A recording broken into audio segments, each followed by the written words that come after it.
the Soviets become desperate for alternative ways of attacking the continental United States. This search will lead to one of the most incredible Russian bomber projects of all time. And the man behind this great machine was not a Russian, but an Italian.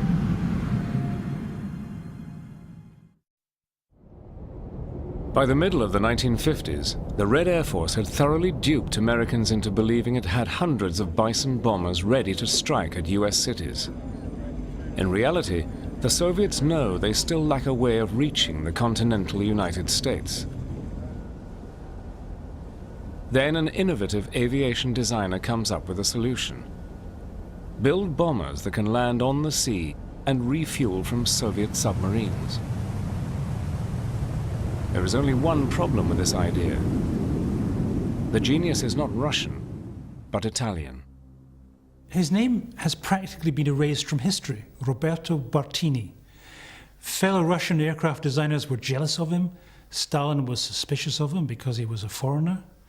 His contribution to Soviet aircraft and rocket technology is one of Russia's best-kept secrets. Roberto Oros di Bartini was born in 1897 in a part of northeastern Italy, which is now in modern Serbia.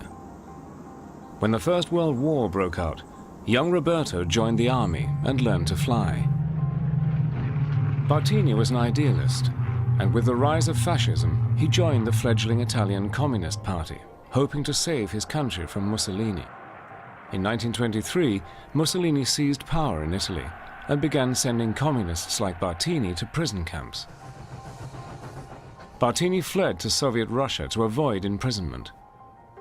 He soon found himself in a senior design position in the new Soviet aircraft industry. In the 1920s, young men who were thrilled by the idea of communism, and there were quite a few, a lot of them managed to go to the Soviet Union. And the extraordinary thing is that the Russians tended to regard them with suspicion. And even if they proved that their heart was in the right place, like Bartini worked his socks off designing aeroplanes for the Russians, he still was regarded with suspicion.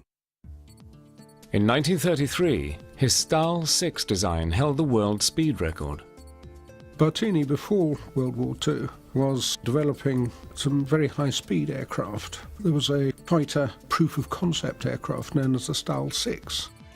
He developed the Stal 7, which was a twin-engined airliner in the 1930s, and that again had a very good performance, so much so that it was developed into one of the mainstay bombers of the Great Patriotic War.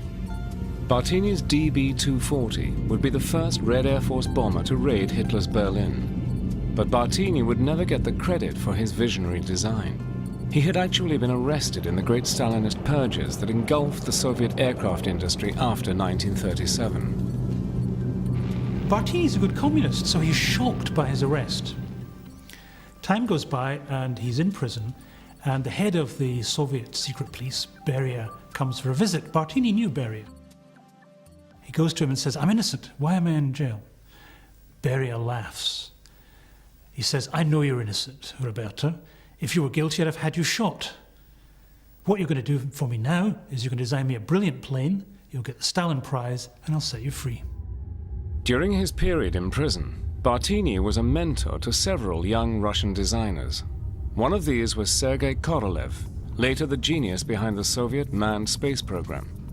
Korolev worked in Bartini's department and considered Bartini his teacher. When Bartini was granted his freedom, he moved to Siberia, where he worked as head of future projects at the Siberian Scientific Institute of Aerodynamics. Here in the early 1950s, he set about tackling Russia's need for long-range bombers. At the end of the 1950s, the Soviet bomber program is a failure. The Bison doesn't work, the Bear is too slow, they need another answer, and that's where Bartini reappears. Bartini's idea was to build a supersonic flying boat bomber. It was called the Bartini A-57. Bartini's final designs were quite extraordinary.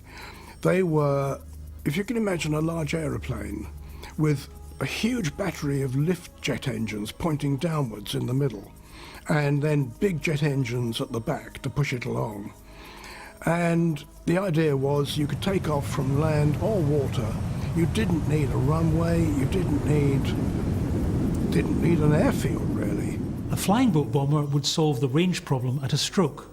It could land on the water and refuel and rearm from a nearby submarine. But Bartini also wanted speed.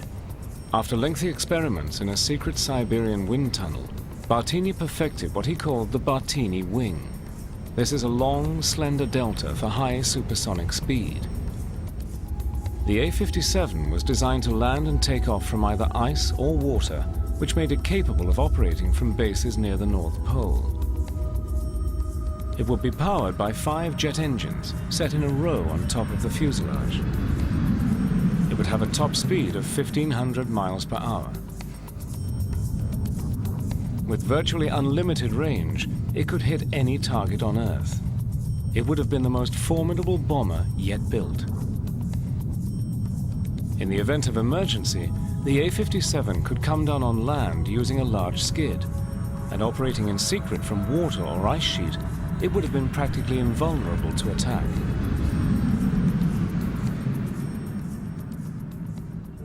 In April 1957, Bartini is ordered back to Moscow from Siberia.